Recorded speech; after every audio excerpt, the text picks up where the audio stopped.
Al-Ustadz Al-Fadhil Ustadz Badrut Tamam sebagai Ketua dari Homeschooling Yayasan Marhamah Rabbani, dan kepada seluruh pengurus, tentu Ketua dan seluruh pengurus Yayasan Marhamah Rabbani yang kami hormati, yang kami muliakan, kepada seluruh jajaran pengurus Masjid Marhamah yang semoga oleh Allah senantiasa dimuliakan dunia sampai akhirat, dan tidak lupa kepada sahabat kami, kakak kami, ya orang tua juga, Bapak Heru Sukari sebagai Direktur dari Madani TV, dan kepada seluruh hadirin wal hadirat yang hadir di majelis yang insya Allah penuh dengan keberkahan di pagi hari ini, dan kepada seluruh adik-adik santriwan dan santriwati yang salah satu doa kami, Ustaz, itu sudah lama, bukan satu pondok tertentu, itu saya mesti salah satu yang saya doakan itu kalau pas kerasa doa kok pas enak ya, kayak ada klik, kayaknya ini doa bakal sama Allah diijabah gitu.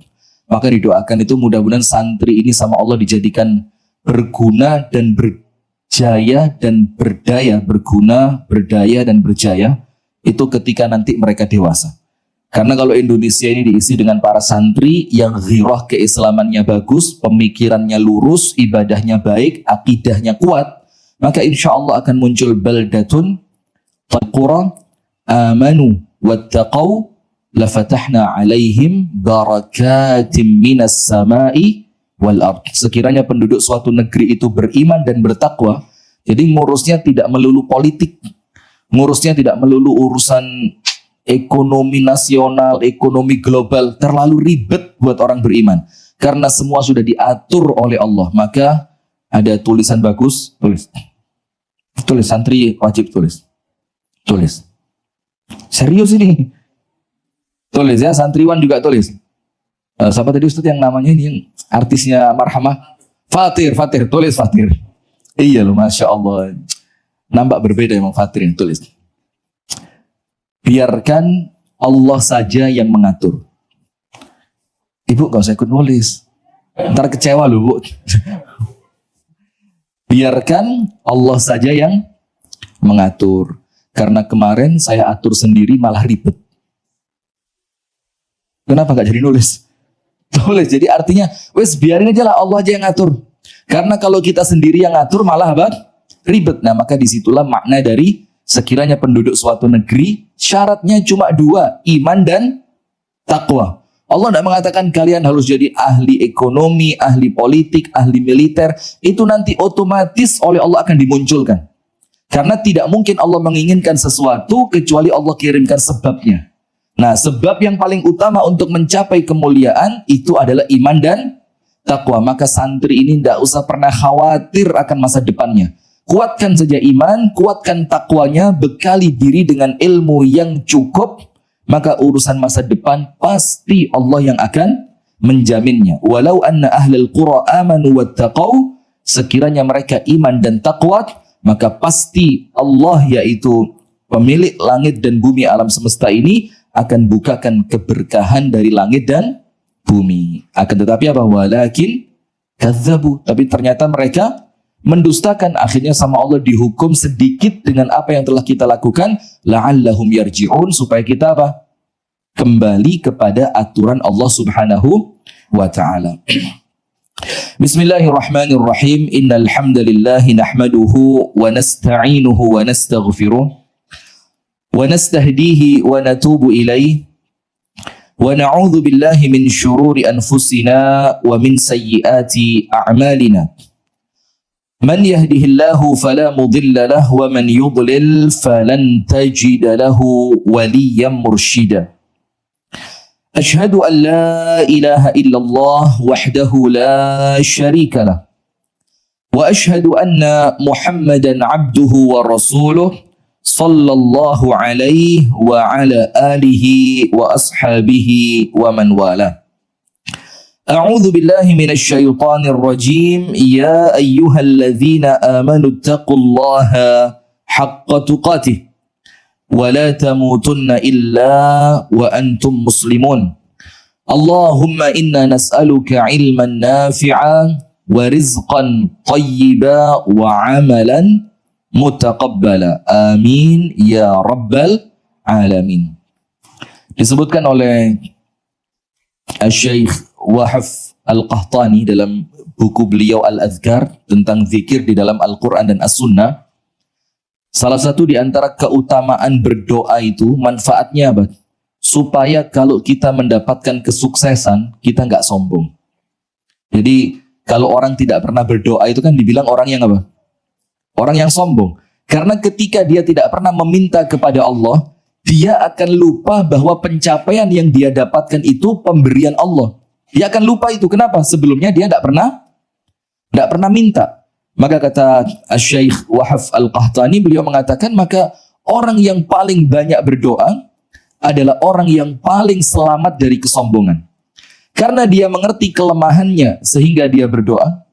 Dan dia mengerti apa yang dia dapatkan karena pemberian dari Allah, maka dia tidak akan menyombongkan semua itu. Nah, maka itulah kenapa hari kita ba'da salat subuh itu diawali dengan doa apa? Salah satunya, Allahumma inni as'aluka ilman nafi'a wa rizqan tayyiba wa amalan mutaqabbala. Sehingga nanti ketika hari itu dapat ilmu yang baik, dapat ilmu yang berkah, hari itu kemudian mendapatkan rezeki dari Allah yang penuh dan melimpah serta berkah.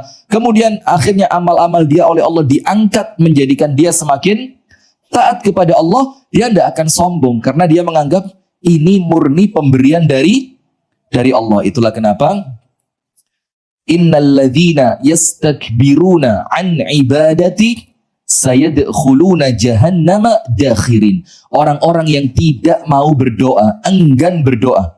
Jadi mau tidur, bahkan sesuatu yang kecil, mau makan gak mau doa, mau tidur gak mau doa, mau masuk kamar mandi gak mau doa, dia menganggap dirinya mampu. Apa yang terjadi?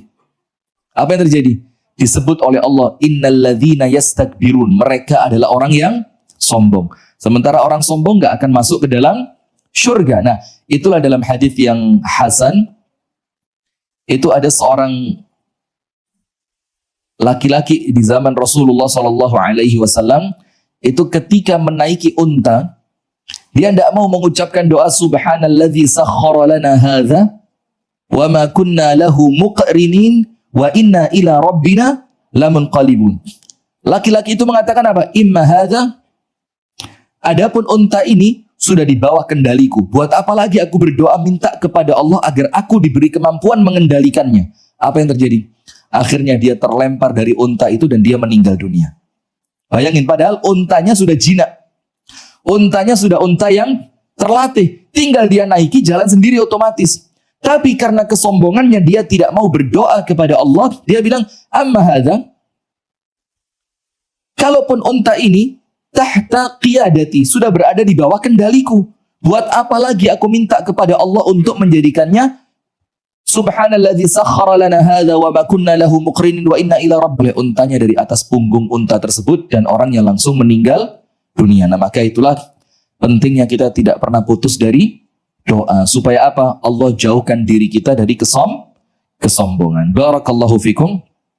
Puji dan syukur alhamdulillah kita haturkan kepada Allah atas nikmat yang Allah karuniakan kepada kita. Dan salah satu kenikmatan besar yang Allah berikan kepada kita adalah nikmat yang namanya al-hurriyah, kemerdekaan. Nikmat apa? Kemerdekaan. Dan alhamdulillah ini kita masuk di bulan Agustus. Dia sudah tahun ini kita oleh Allah dikasih tugas baru, yaitu mensyukuri. Yaitu apa? Mensyukuri. Karena tugas berjuangnya selesai untuk dapat merdekanya. Merdekanya sudah dapat, sisanya apa? Bagaimana kita mengisi kemerdekaan itu dengan perkara-perkara yang bermanfaat, dengan perkara-perkara yang baik. Salah satunya apa? Kita betul-betul mengejawantahkan. Apalagi mengejawantahkan itu? Apa? Ejawantah itu apa? Ijo itu green. Wantah itu nama minuman yang bersoda itu. Oh, beda ya? Oh, itu Fanta. Kalau mengijawantahkan apa? Mengaplikasikan, memunculkan dari ucapan menjadi perbuatan. Apa itu? Bahwasannya kita meyakini kemerdekaan ini karena rahmat dari Allah Subhanahu wa ta'ala. Berarti bagaimana?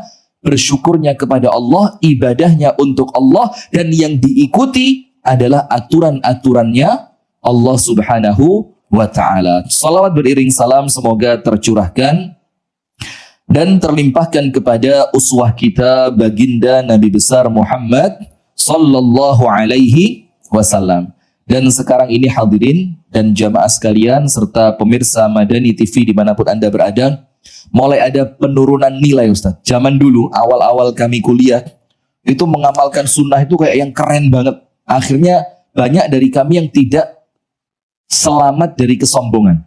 Karena zaman itu orang masih sebagian dianggap belum ngerti. Belum ngerti bagaimana sunnahnya berjenggot, belum mengerti bagaimana sunnahnya menggunakan jilbab lebar kemudian cadar, belum mengerti bagaimana sunnahnya celana atau kain untuk laki-laki muslim. Terlepas hukumnya sunnah, wajib atau yang lainnya, tapi kita yakini itulah tuntunan Nabi Muhammad. Terlepas nanti secara fikih hukumnya itu apa, tapi kita tahu Nabi Muhammad seperti itu. Nah, akhirnya karena di awal-awal munculnya tadi, sebenarnya bukan awal banget sih ya, cuma mulai tenar lah. Maka sekarang ibu-ibu pakai jilbab pun, Bu. Yang di luar, mohon maaf, bisa mendengarkan suara saya? Bagus, Masya Allah. Saya ngomong apa, Bu? Nah, sudah. Yuk, bukan meremehkan, yuk. Tetap baik, tapi perlu meluruskan niat. Banyak di antara wanita yang kita temui sekarang, perempuan-perempuan itu, yang berjilbab itu karena tren saja. Ada nggak yang seperti itu? Ada nggak? Jadi berjilbab karena dia kalau pakai jilbab nampak lebih cantik, nampak lebih anggun, nampak lebih pantas, lebih pas. Kalau jilbabnya nggak dipakai, kelihatan ternyata udah beruban. Ada yang seperti itu? Coba angkat tangan, mana orangnya? Jangan Ibu, Anda curhat apa ngaku?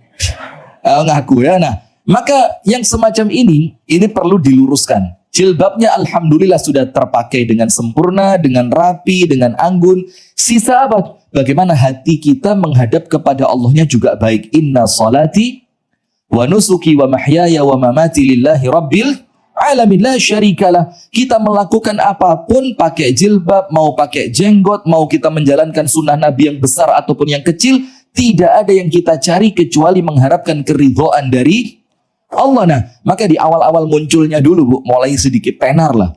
Itu banyak di antara kita yang kalau pakai jenggot tuh kayak keren banget. Oh, sunnah nih, ente gak ngerti. Ketika pakaiannya mungkin dianggap untuk laki-laki sudah di atas mata kaki, itu dikatakan apa? Oh, ini yang sunnah nih, ente belum ngerti. Perempuan yang zaman itu sudah pakai cadar. Seakan-akan ketika ngelihat perempuan-perempuan lain yang sekedar lebar cadar jilbabnya belum bercadar, kayaknya kurang mantap nih Islamnya. Kita nih yang sekarang Islamnya lebih mantap. Nah, tapi sekarang dari zaman dulu yang karena kurangnya ilmu, karena awal-awal kalau bahasa kita masih puber sunnah lah, akhirnya menjadikan orang itu sombong, bangga diri yang tidak dianjurkan. Sekarang nilai itu mulai turun. Mengamalkan sunnah kesannya norak lagi sekarang. Sekarang mulai muncul kesan itu. Kenapa? Karena munculnya duat ila abwabi jahannam. Wahada waqi Ustaz. Ini kejadian sekarang. Mulai banyaknya dai-dai yang mereka itu udah mulai ngapain sih Islam itu gampang. Islam itu mudah. Jangan dipersulit dengan pola pikir kalian. Akhirnya apa? Kita yang zaman dulu bangga dengan sesuatu yang semacam sunnah, dengan sesuatu yang notabene-nya itu dilakukan oleh Nabi Muhammad, sekarang kita melakukannya merasa apa? Nggak usah lebay lah. Jenggot gak usah panjang-panjang banget lah, 2 mm aja cukup. Berapa? 2 mm itu seberapa? Nggak kelihatan 2 mm itu kan? Ibu-ibu juga gitu. Islamnya Islam yang nasionalis aja. Gak usah Islam yang model-model marhamah itu gak usah. Gak usah Islam model-model Arab, gak usah. Loh, kalau Islam gak model Arab, Anda mau Islam model Amerika, Jepang? Anda mau Islam model sarang yuk? Kan ya gak mungkin. Wong munculnya Islam dari mana? Walaupun kita akui tidak semua orang Arab itu mencerminkan Islam. Betul apa enggak? Betul. Tapi kalau kita mau lihat Islam, tidak bisa dipisahkan dari negeri Arab. Nah, itulah pergeseran nilai ini yang saya soroti pertama kali mengenai apa? Merdeka bagi seorang muslim. Nomor 1, nggak usah ribet-ribet lah, nggak usah ngomong keterlaluan. Gulingkan kekuasaan. Aduh, sabar. Gulingkan dirimu dari kasur untuk subuhan aja masih berat. Pakai gulingkan kekuasaan. Kekuasaannya setan kamu masih dikuasai. Iya enggak? Masih adzan subuh masih ilernya dibangunin. Bangun. Itu katanya antivirus terbaik katanya. Maka orang itu sekarang ada ilmu baru juga, yang nggak baru sih beberapa tahun terakhir. Katanya kalau bangun tidur jangan sikat gigi dulu. Ngapain dulu? Minum, kemudian apa yang ada di mulut kita tuh diapain dulu? Terus diapain? Diapain Fatir? Dibuang dari mana? Disuruh nelen. Katanya itu obat terbaik, mengandung enzim enzim iler, enzim. Lah serius, saya pernah dengar ilmu itu Ustaz, tapi nggak tahu ini. Katanya di pagi hari itu adalah enzim terbaik untuk metabolisme tubuh. Tapi ya nggak tahu juga bener apa enggak kan. Tapi juga pengen sehat. Ibu-ibu gitu nggak kalau bangun tidur, Bu? Ibu-ibu kalau bangun tidur pertama kali ngapain? Cium suami. Alhamdulillah bukan saya suaminya. Masya Allah. Kalau saya suaminya ganti istri saya. Astagfirullahaladzim. Merdeka ini merdeka. Laki-laki yang merdeka begitu. Bukan laki-laki yang dijajah oleh perempuan. Sudah. Pemirsa Madani TV dimanapun Anda berada. Maka yang pertama, tidak usah berpikir merdeka untuk seorang muslim terlalu tinggi. Merdeka dari negara kesatuan. Lah ini sudah negara merdeka ini. Apa itu? Merdeka di dalam menjalankan keyakinan kita. Itu merdeka bagi seorang muslim. Sebagaimana kita menjaga kemerdekaan umat yang lain untuk menjalankan agamanya, maka kita pun juga memiliki kemerdekaan untuk menjalankan keyakinan kita. Maka ketika ada perempuan pakai rok pendek, kita nggak boleh gangguin. Dibilang, oh itu hak asasi manusia. Ini Indonesia bro, bukan Arab bro. Oh iya, baru tahu anak ya. Anak kira ini Qatar atau gimana. Jadi kalau ada perempuan yang nggak pakai jilbab, yang buka aurat, disuruh menghormati, maka ketika ada wanita muslimah yang menggunakan cadarnya, juga harus dihormati dong. Kenapa mereka menuntut kita untuk menghormati mereka dengan kebebasannya, tapi mereka tidak menghargai kebebasan kita? Seakan-akan kebebasan itu hanya untuk mereka, dan seakan-akan yang tukang bikin onar cuma umat Islam saja. Maka itu pertama dulu, kita mau menjadikan apa yang kita amalkan, I'm Muslim and I'm proud. Apa bahasa Inggrisnya? Saya Muslim dan saya bangga itu apa? Ana Muslim wa ana fakhur itu loh. Kalau bahasa Arab ya maaf, ya kalau saya diajarin. Udah lempeng udah. Apa? Saya Muslim dan saya bangga. Apa bahasa Inggrisnya Ustaz? I'm a Muslim and I'm proud. Apa?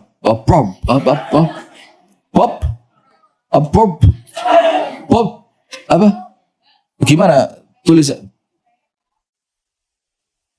R-nya mana? Saya guru bahasa Inggris loh. Bukan. Saya deket kampung Inggris saja. Tapi Inggris yang kampung, maka nggak ngerti-ngerti sampai sekarang. Nah sudah, maka artinya hadirin, merdeka bagi seorang muslim yang pertama, ketika dia tidak dijajah oleh gaya hidup orang lain.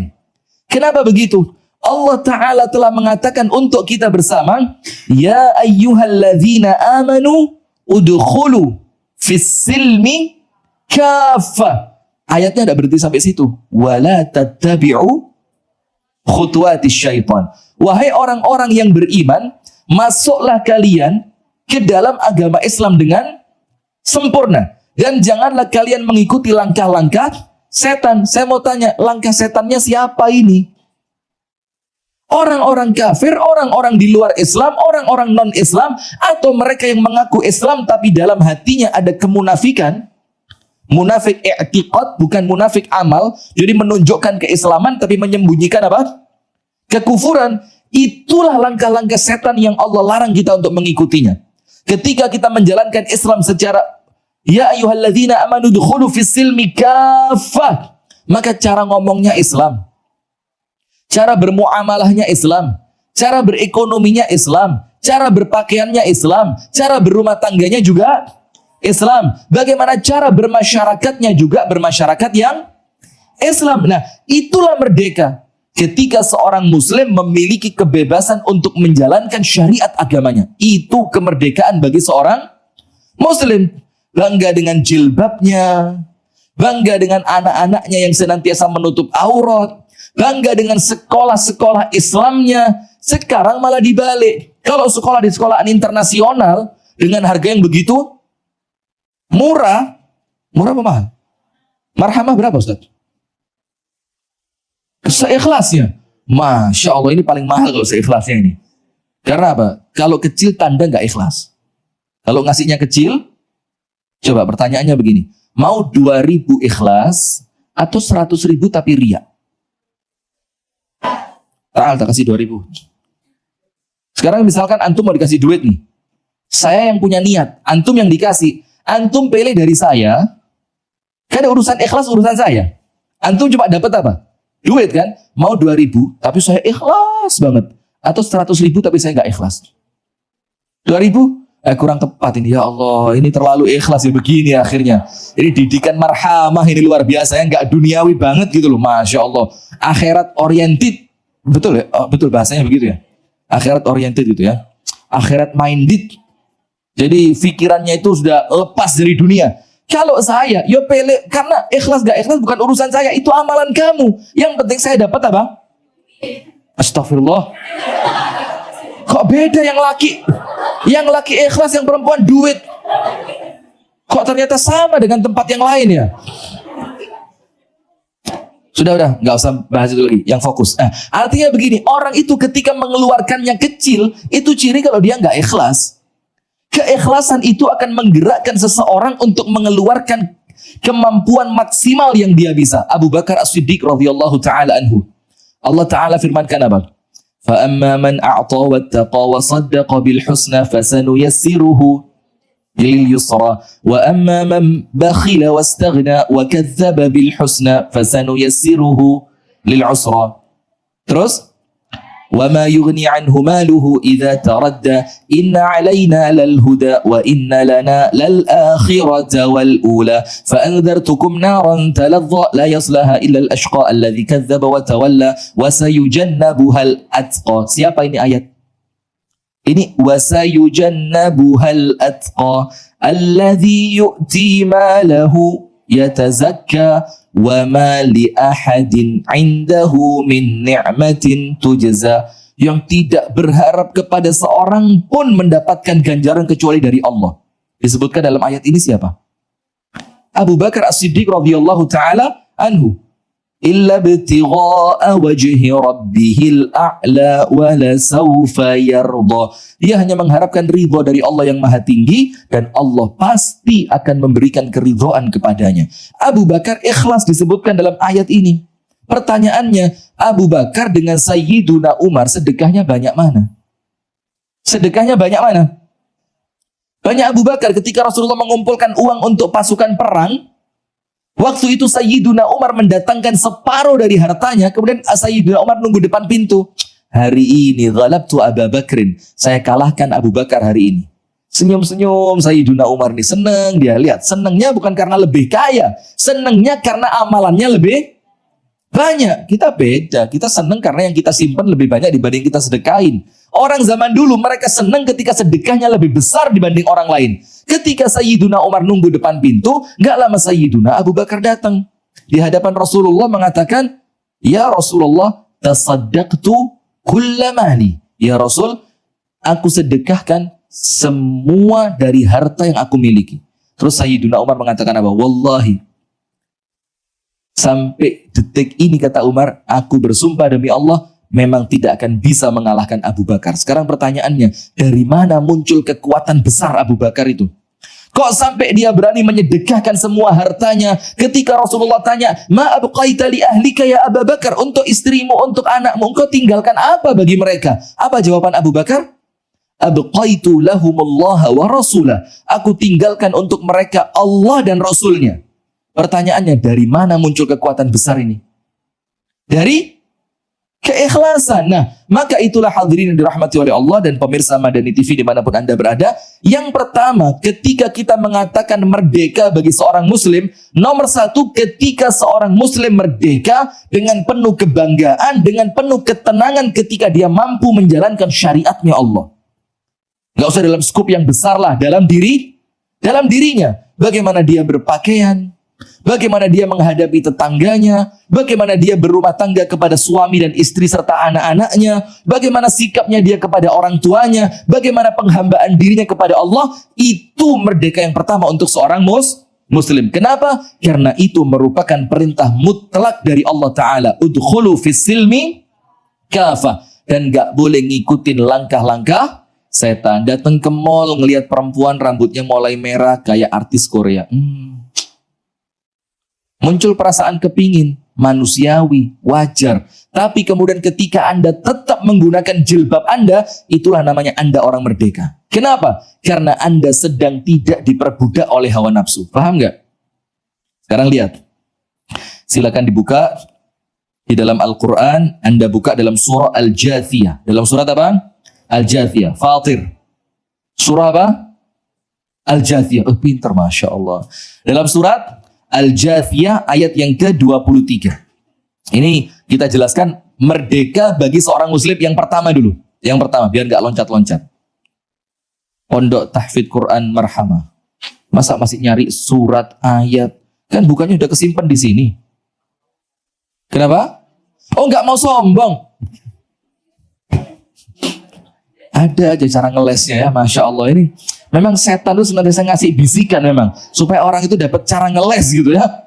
Lah, barakallahu fiik. Biar gak kelihatan sombong, bagus. Biar kelihatan tawadhu gitu ya. Dalam surah Al-Jathiyah ayat yang ke-23, Allah Ta'ala berfirman, dan untuk pemirsa Madani TV yang di rumah, silakan dicatat. A'udzu billahi minasyaitonir rajim. Afara'aita man ittakhadha ilahahu hawahu. Dan mohon maaf ya, ini nggak ngomong Muhammadiyah, nggak ngomong NU, nggak ngomong Persis ataupun yang lain. Tapi kita cerita tokoh Islam. Kiai Haji Ahmad Dahlan, tahu nggak? Namanya siapa? Tahu nggak? Tahu. Namanya siapa? Kiai Haji Ahmad Dahlan. Itu bukan namanya. Siapa namanya? Siapa namanya? Saya kok tiba-tiba lupa juga ya. Daryono, astagfirullah. Ustaz, Muhammad Daryono, itu dari mana? Daryono. Darwish namanya. Darwish itu, ini saya nggak ngomong bener tidaknya sufi ya. Darwish itu adalah istilah untuk orang-orang sufi. Orang yang senang berkhidmat kepada ulama, senang berkhidmat kepada ahli ibadah, senang berkhidmat untuk agamanya Allah. Dia tiba-tiba bersihin masjid, hidupnya di masjid, dia berkhidmat kepada seorang alim, datengin seorang alim, atur bersihin rumah, macam-macam lah. Pokok hidupnya itu berkhidmat untuk penolong agama Allah. Itu dalam istilah sufi namanya darwish. Namanya apa? Darwish. Yang kemudian mereka itu, nah maka orang tuanya Kiai Haji Ahmad Dahlan berharap si anak ini bakal menjadi pengkhidmat untuk agamanya Allah. Dan betul. Nah, Kiai Haji Ahmad Dahlan itu, surah Al-Jathiyah ayat yang ke-23 ini dalam sejarah kehidupan Kiai Haji Ahmad Dahlan, itu dituliskan oleh penulis sejarah tadi, itu adalah ayat yang ditempelkan di meja tulisnya Kiai Haji Ahmad Dahlan. Jadi di meja tulisnya beliau, ayatnya ini Ustazah. Pas gitu, Al-Jathiyah ayat yang ke-23 Ustazah. Al-Jathiyah ayat berapa Ustazah? Ayat berapa?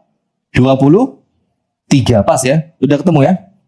Alhamdulillah. Al-Jathiyah 23. Apa ayatnya? Afara'aita man ittakhadha ilahahu hawa. Tidakkah kamu perhatikan wahai Muhammad?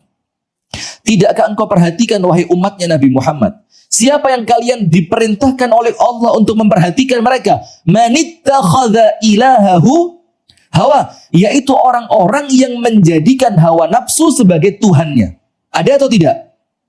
Maaf, banyak oknum-oknum politikus itu di partai ini ternyata ambisinya nggak terpenuhi. Pindah partai nggak? Jadi sebenarnya mereka ini sedang memperjuangkan idealisme atau memperjuangkan kepentingan sih? Maaf ya, terlalu tinggi bahasanya. Maaf, ini tahun politik. Jadi aduh, astagfirullahaladzim. Saya sering keceplosan sekarang. Apalagi live Madani TV. Nanti di-ban, bahaya nih Pak Heru. Nah sudah, maka kita lihat, mohon maaf ya, orang-orang yang menjadikan hawa nafsu sebagai Tuhannya. Dan mohon maaf, ini bukan kemudian mereka itu bangga, kemudian merasa bebas, merasa merdeka. Karena terserah gue dong. Ini kan tubuh-tubuh gue. Duit-duit gue. Yang susah-susah juga bakal gue. Yang omongannya tuh kayak, kalau orang Jawa bilang itu, kayak yes, loh. Kayak yang paling, kayak aduh, kayak paling ya, ojo kedukuran, kesampluk pesawat nanti. Ngerti kesampluk pesawat? Kalau ngomongnya ketinggian, kalau ada pesawat lewat, itu ketabrak ujungnya pesawat. Rusak itu bibir kamu nanti. Iya. Nah itu namanya kalau orang Jawa bilang ojo kedukuran engkau kesampluk pesawat. Artinya udahlah, membumi saja. Toh nanti kalau meninggal dikuburnya di mana? Di tanah juga kan. Nah maka dengan itu bukan berarti mereka itu orang merdeka. Tidak. Tidak. Justru mereka itu orang yang diombang-ambingkan oleh hawa nafsunya dan mereka tidak punya kemampuan untuk melawan hawa nafsu. Kita kasih contoh. Ada yang hari ini puasa? Alhamdulillah, alhamdulillah. Ternyata puasa semua ya, alhamdulillah. Mumpung masuk TV loh ya, bohong-bohong dikit ya, minimal kelihatan puasa lah ya. Gak boleh, astagfirullahaladzim. Sudah, orang puasa itu gak boleh makan, gak boleh minum, gak boleh hubungan suami istri. Itu terkekang atau merdeka? Gak boleh makan, gak boleh minum. Ini istri sahnya dia, suami sahnya, halal menurut syariat. Kok nggak boleh? Merdeka apa? Merdeka atau terkungkung dia? Gitu dong yang jujur, saya suka ini. Terkungkung ya. Kalau manusia yang tidak punya ilmu, tidak punya iman, tidak punya takwa, pasti mengatakan, kok mau sih diatur nggak boleh makan? Kamu dijajah kamu. Kamu ini sedang dikungkung kamu tidak memiliki kebebasan, kamu tidak memiliki kemerdekaan. Itu kalau orang akalnya bukan akal iman. Kalau akalnya akal nafsu ya begitu. Sehingga dia menganggap merdeka itu ketika dia bisa melakukan apapun yang diinginkan oleh hawa. Padahal apa? Afara'aita man ittakhadha ilahahu? Hawa itu orang yang dia diperbudak oleh hawa nafsunya. Dia dijajah oleh hawa nafsunya. Maka orang yang puasa, ibu-ibu, orang yang apa? Puasa. Itu orang yang merdeka secara hakiki. Kenapa begitu? Ketika nafsunya menginginkan dia untuk makan, dia tidak disetir oleh hawa nafsu. Dia katakan, nafsu, kamu nyuruh saya makan, tapi saya punya keinginan untuk tidak makan. Maka hawa nafsunya kalah sama dia. Ketika dia pengen minum, dia ngomong sama hawa nafsunya, hawa nafsu, kamu memang haus dan kamu menginginkan saya minum. Tapi saya merdeka, tidak bisa kamu jajah. Saya tidak akan minum. Akhirnya hawa nafsunya apa? Hawa nafsunya kalah. Ketika melihat istrinya, melihat suaminya. Dalam sisi manusiawi, dia pengen untuk mendatangi pasangannya. Tapi dia katakan dalam hatinya, hawa nafsuku menyuruhku untuk melakukan itu, tapi aku tinggalkan. Nabi Yusuf alaihi salam. Tahu Nabi Yusuf? Nabi yang paling apa? Masya Allah, urusan ganteng aja paling cepat ya. Sama saya gimana? 11-12 atau gimana? Jujur. Nggak tahu. Oh jauh. Ustadz, terima kasih Ustadz ya, sudah. Ya basa-basi dikit lah, 11-12 Ustadz. Nabi Yusuf 11 siang, antum 12 malam. Nabi Yusuf kebagian terangnya, antum kebagian seneng ya, Masya Allah, bahagia. Antum orang lain tersiksa, antum bahagia. Ini ciri terjajah ya begini. Antum belum merdeka hidup antum. Sudah. Nabi Yusuf alaihi salam, Allah firmankan dalam Al-Quran apa? Walaqad hammat bihi wa hamma biha. Itu perempuan, istrinya Aziz Misr, istrinya penguasa Mesir, sudah benar-benar ingin dan apa ya, karena ini bahasa Nabi, jadi nggak bisa dibahasakan seperti manusia biasa, nggak bisa. Itu perempuan sudah ngebet banget sama Nabi Yusuf. Dalam keadaan Nabi Yusuf masih muda, tidak ada keluarganya di sana. Kalaupun naudzubillah min syarri dzalik, ini bahasa manusia ya. Kalaupun ketahuan, dia nggak akan malu dengan keluarganya. Nggak ada orang kenal sama Nabi Yusuf, sehingga tidak ada perkara-perkara yang paling bisa untuk ngerem keinginan itu. Maka dikatakan dalam Al-Quran, wa hamma biha, nggak boleh berhenti. Tidak boleh berhenti. Harus dilanjutkan. Laula arra'a burhana Rabbi. Nabi Yusuf menginginkan perempuan itu sekiranya Nabi Yusuf tidak melihat burhan, tanda dari Allah Ta'ala. Tapi Nabi Yusuf melihat tanda dari Allah. Nabi Yusuf merasa diawasi oleh Allah. Nabi Yusuf dijaga oleh Allah. Berarti ayat yang mengatakan Nabi Yusuf kepingin dengan perempuan itu sudah terhapus. Terhapus dengan apa? Kalau tidak melihat tandanya Allah. Tapi Nabi Yusuf melihat tandanya Allah, sehingga Nabi Yusuf gak kepingin dengan perempuan itu. Sampai pada akhirnya Nabi Yusuf mengatakan apa?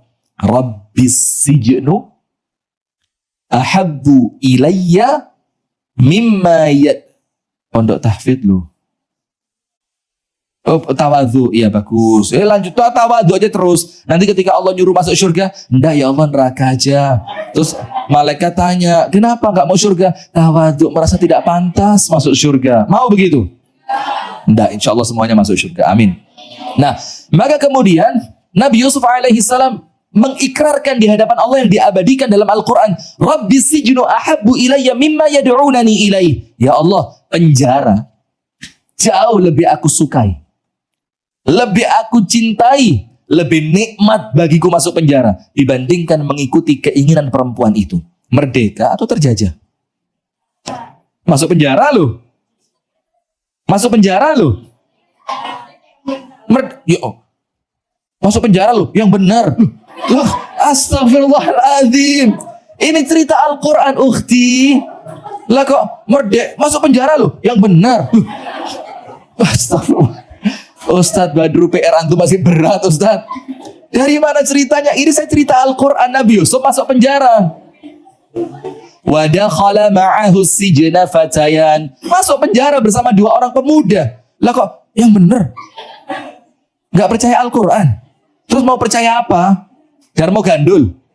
Sudah. Nabi Yusuf masuk penjara dan Nabi Yusuf mengatakan, ya Allah, penjara lebih aku cintai, penjara lebih aku pilih, lebih aku sukai dibandingkan mengikuti perempuan itu. Merdeka atau terjajah? Merdeka. Kenapa merdeka? Karena Nabi Yusuf tidak bisa dikuasai oleh hawa nafsunya. Nabi Yusuf merdeka mengatakan, ini yang Allah inginkan. Itu orang merdeka. Dia bisa menjalankan apa yang Allah inginkan dengan sempurna. Dia tidak dikuasai oleh hawa nafsu. Kita lanjutkan. Al-Jathiyah ayat berapa? 23. Afara'aita man ittakhadha ilahahu hawa. Tidakkah kamu perhatikan orang-orang yang dikuasai oleh hawa nafsunya? Dia sedang dijajah oleh siapa? Hawa nafsunya. Maka Mujahid, Ikrimah dari Abdullah bin Abbas itu menafsirkan ayat ini mengatakan apa? Dia tidak punya kendali atas keinginan nafsunya. Dia senantiasa berjalan di balik hawa nafsunya. Kalau orang beriman, hawa nafsu di balik keimanannya. Kalau orang yang tidak beriman, hawa nafsu sebagai Google Map-nya dia. Mengerti Google Map? Kalau mau kabur dari pesantren pakai Google Map. Tempat aman terdekat. Ternyata Masjid Marhamah. Nggak jadi kabur dia. Nah sudah. Maka dengan itu kalau orang beriman, nafsu di balik apa? Keimanannya. Jadi keimanan di depan. Ketika dia mau melihat sesuatu, nafsu pengen, tapi iman melarang. Itulah kenapa orang yang keimanannya kuat, dia adalah orang yang paling terjaga dari keburukan hawa nafsu. Nah maka Allah katakan, tidakkah kalian memperhatikan orang-orang yang menjadikan hawa nafsu sebagai Tuhannya? Apa yang terjadi? Mohon maaf. Wa adallahu Allahu ala ilmin. Allah jadikan dia tersesat di atas ilmu. Coba, biasanya orang tersesat itu karena tidak punya ilmu. Sekarang Allah menjadikan dia tersesat dengan ala ilmin, dalam artian sepengetahuan Allah Ta'ala. Allah tahu dia tersesat dan oleh Allah dibiarkan. Dalam makna yang lain, wa adallahu Allahu ala ilmin, Allah menjadikan dia tersesat dalam keadaan seakan-akan dia berjalan di atas ilmu. Jadi coba lihat, ulama'u su. Sekarang ngomong gini juga bahaya juga sekarang, ya Allah. Tahu enggak sekarang ada dai-dai viral itu yang kemudian menjadikan jamaahnya itu nyaman dengan kemaksiatannya karena dia ingin menipu jamaahnya dengan sifat Rahman Rahimnya Allah. Udah bro, Wallace tenang bro, nggak apa-apa bro, yang penting ngaji, Allah itu pengampun bro, nggak seperti si jenggot itu bro. Misalkan itu, nggak seperti itu si cingkrang itu, kalau ngaji sama kita ini ngajinya santai. Loh, lawang Allah Ta'ala firmankan, am hasibtum an tadkhulul jannata walamma ya'tikum mathalul ladzina khalau min qablikum masadhumul ba'sa'u wadh-dharra'u wa zulzilu hatta yaqula ar-rasul wal ladzina amanu ma'ah mata nasrullah. Itu umat sebelum kita, umat yang terbaik. Nggak ada cerita Wallace bro, nggak usah ngegas bro, Islam ini gampang, ente yang bikin susah. Coba ada nggak kalimat begitu sekarang? Banyak orang-orang yang merusak Islam dengan seakan-akan berceramah tentang Islam. Sementara orang-orang terbaik itu Allah timpa dengan kesulitan, diguncangkan dunia, kemudian mereka ditimpa penyakit, peperangan, sampai Nabi Muhammad mengatakan apa? Mata Nasrullah. Ini pertolongannya Allah datangnya kapan ini? Lah ke orang sekarang ada ahli maksiat yang seharusnya dientaskan dari kemaksiatannya, dijelaskan bahwa maksiat itu kotor, maksiat itu keji, maksiat itu menjijikkan, dikeluarkan dari lubang kenistaan menuju lubang kemuliaan. Dibikin nyaman dengan apa? Tenang aja, yang penting sholawat sama Allah diampuni. Akhirnya dia bukan merasa diri hina dengan kemaksiatan itu, tapi dia menganggap, oh manusiawi lah maksiat, yang penting kita sholawat, yang penting kita ikut pengajian fulan. Ini rusak ini. Ini tidak mengentaskan orang dari kungkungan hawa nafsu, tapi menjadikan mereka nyaman dikungkung oleh hawa nafsu. Faham ibu-ibu?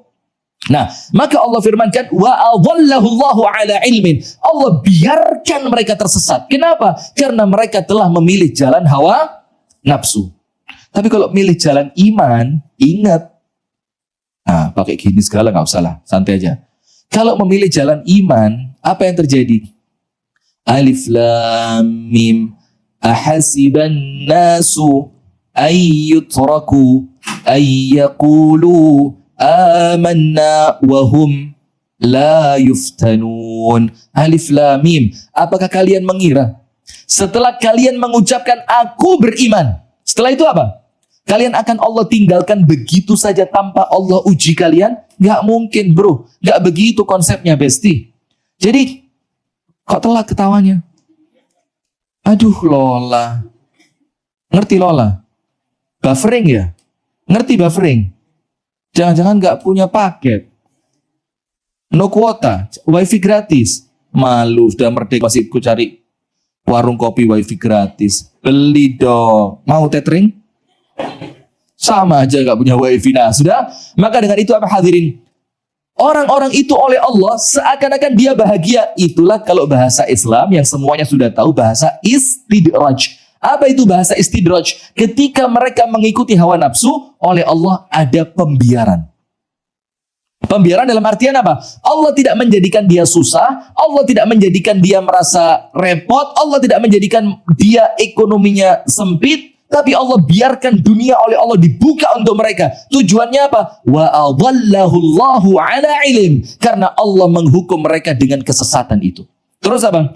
Wa khatama ala sam'ihi. Allah tutup telinganya. Ada tausiah? Tutup. Ada istilah zaman dulu, masuk telinga kanan, keluar telinga kiri. Kalau mereka, Masya Allah, tabarakallah, jangankan masuk kanan keluar kiri, mereka mau masuk ke kanan, sama telinga kanan ditolak, keluar lagi. Jadi kalau masih masuk kanan keluar kiri, masih lewat di mana? Masih lewat di kepalanya, masih difikir sama dia. Ini nggak mau masuk, ditolak. Wa khatama ala sam'i. Oleh Allah telinganya ditutup. Dan yang paling bahaya, wa qalbi. Hatinya pun oleh Allah ditutup. Wa ja'ala ala basarihi ghishawa. Dan matanya, bukan berarti mereka buta. Secara makna hakiki buta, bukan. Tapi apa? Allah palingkan mata mereka untuk melihat kebenaran. Allah jadikan di dalam mata mereka ada penutupnya. Fama yahdihi min ba'dillah. Terus kalau sudah begitu, siapa yang bisa menyelamatkan dia? Siapa yang bisa memberikan hidayah untuknya? Selain siapa? Allah. Afala tadhakkarun. Tidakkah kalian mau berfikir, mengambil pelajaran? Tidakkah kalian mau mengambil pelajaran? Nah, ini loh yang pertama dulu. Makna merdeka. Ketika kita terbebas dari jeratan hawa nafsu dan kita keluar menuju keridhaan dari Allah Subhanahu wa ta'ala. Ayatnya apa? Al-Jathiyah ayat yang ke-23. Yang kedua, orang yang merdeka atau arti merdeka untuk siapa? Untuk orang-orang yang beriman adalah ketika mereka melepaskan diri dari dunia dan mereka sudah menuju kehidupan abadi di akhirat. Karena kalau kita masih duniawi, kita masih terkungkung dengan pandangan-pandangan kasat mata. Ingat ucapannya Sayyiduna Ali ibnu Abi Thalib. Sayyiduna Ali ibnu Abi Thalib radhiyallahu ta'ala anhu wa ardahu mengatakan di akhir-akhir kehidupannya, lau kushifa ghita'u al-ghaibi, sekiranya tabir alam gaib itu oleh Allah dibuka. Tabir apa? Alam gaib. Pertanyaan, pernah melihat Allah? Tidak. Bukan tidak, belum. Saya kan tanyanya pernah. Tolong yang cerdas dikit gitu loh. Rusak ceramah saya nanti. Aduh. Karena suasana kecerdasan jamaah itu mempengaruhi ketajaman ceramah. Kalau jamaahnya tumpul diceramain tajam nanti malah nggak connect semua. Maaf loh ya, Masya Allah. Maaf pemirsa Madani TV, saya menyesuaikan yang di sini saya. Kalau pemirsa Madani TV udah ketahuan levelnya. Kalau udah milih Madani aja ketahuan levelnya udah naik. Apalagi dengerin ceramahnya Ustadz Rifki, nggak mungkin. Cuma yang di sini maaf ya, itu kan likulli maqamin maqal. Setiap level ada gaya ngomongnya. Jadi maaf, ibu saya menyesuaikan yang sini bu ya. Maaf bu ya. Sudah, apa tadi? Saya mau ngomong apa sampai lupa akhirnya saya. Kualat ini namanya. Nah, Sayyiduna Ali ibnu Abi Thalib mengatakan, lau kushifa ghita'ul ghaibi, sekiranya penutup alam gaib itu, satirnya alam gaib itu oleh Allah dibuka, sehingga yang awalnya gaib semuanya sudah menjadi kasat mata, apa yang terjadi? Kata Ali bin Abi Thalib, ma yazidu min imani syai'a, tidaklah menambah keimananku sedikit pun. Kenapa? Karena untuk Sayyiduna Ali ibnu Abi Thalib, alam gaib itu sudah sesuatu yang nyata untuk dia. Kenapa begitu? Karena keimanan yang kokoh. Apa iman itu? Alladzina yu'minuna bil ghaib. Dia mengimani yang gaib, sehingga antara gaib dan nyata tidak ada bedanya. Ketika dia sendiri dia merasa ada Allah Ta'ala. Ketika dia sedang malas ibadah, dia menganggap di hadapannya ada surga, ada neraka. Jadi tidaklah menambah apapun. Nah, itulah kemudian kemerdekaan ketika seorang manusia terlepas dari sempitnya dunia menuju luasnya apa? Akhirat. Ada contoh begini. Syekhul Islam Ibnu Taimiyah. Ini orang yang merdeka secara hakiki. Walaupun dipenjara, diasingkan, diancam untuk dihukum gantung, mau dibunuh dah. Sampai di detik-detik terakhir ketika beliau mulai lelah dengan kelakuan musuh-musuhnya. Apa beliau mengatakan di dalam ucapan muridnya Ibnul Qayyim Al-Jauziyah? Mengatakan begini, ma yaf'alu a'da'u bi. Ma yaf'alu a'da'u bi. Ini musuh-musuh sebenarnya mau ngapain sih? Ini mereka mau ngapain sama saya? Kenapa? Karena menurut musuhnya itu menyakiti. Tapi untuk orang yang lepas dari dunia menuju akhirat, itulah merdeka. Ibnu Taimiyah dapat itu. Apa Ibnu Taimiyah katakan? Ini musuh mau ngapain sih mereka ini? Di penjara sudah. Diasingkan sering. Diancam dibunuh nggak kehitung udah. Terus mereka ini mau ngapain? Jannati wa bustani fi qalbi wa hiya ma'i aina ma ruht. Itu surgaku, kebahagiaanku, ketenanganku, kesenanganku, itu di dalam hatiku. Dan dia tidak pernah meninggalkanku kemanapun aku pergi. Itu loh, kalau orang itu bahagianya merdeka. Bukan bahagia karena mobil, bahagia karena rumah, bahagia karena apa lagi? Promax berapa? 14. Yang harga berapa itu? Mau tak tukerin ini? Punya Ustadz loh, berkah loh. Berkah, bekas Ustadz. Ini banyak orang jualan barokah sekarang ya gini nih. Istrinya jamaahnya berkah loh kalau dikasihin Ustadz. Astagfirullah, sampai selevel itu Bu. Dan mungkin Anda tidak percaya, tapi itu ada. Ketika seorang dianggap guru spiritual gitu. Maka ini untuk pemirsa Madani TV mencerahkan juga. Jangan ketipu dengan yang namanya guru spiritual lah. Dengan yang namanya padepokan ini, padepokan itu. Macam-macam yang oknum-oknum itu banyak. Ketika dia ngelihat istri dari jamaahnya kelihatannya dia suka, maka dibilang apa? Ini istrimu nampaknya sedang ada penutup ini. Dia sedang dikuasai oleh aura-aura negatif ini. Ini mau nggak aura negatifnya dihilangkan? Oh mau Pak, mau. Tapi agak berat ya. Saya pun juga nggak bisa mudah ini menghilangkannya. Ini harus intensif plus insentif ini. Ngerti? Nah, jadi sudah intensif plus insentif apa? Nah, gini. Sudah akhirnya, tapi ini kamu harus pulang dulu nih, harus seminggu di sini. Oh gak apa-apa Pak, gak apa-apa. Yang penting aura-aura jahat itu pergi dari istri saya. Pantesan kalau malam itu istri saya itu mukanya kayak tembok gitu. Jadi nggak ada hidung, nggak ada telinga, nggak ada mata, nggak ada bibir, semuanya rata gitu. Pantesan lah kamu tidurnya ngadep tembok, emang bukan ngadep istri ya. Ya bukan istrimu kayak tembok, emang yang kamu lihat apa? Nah akhirnya disimpanlah istrinya di padepokan tadi. Setelah seminggu, datang si suami, istrinya sudah kayak orang linglung gini.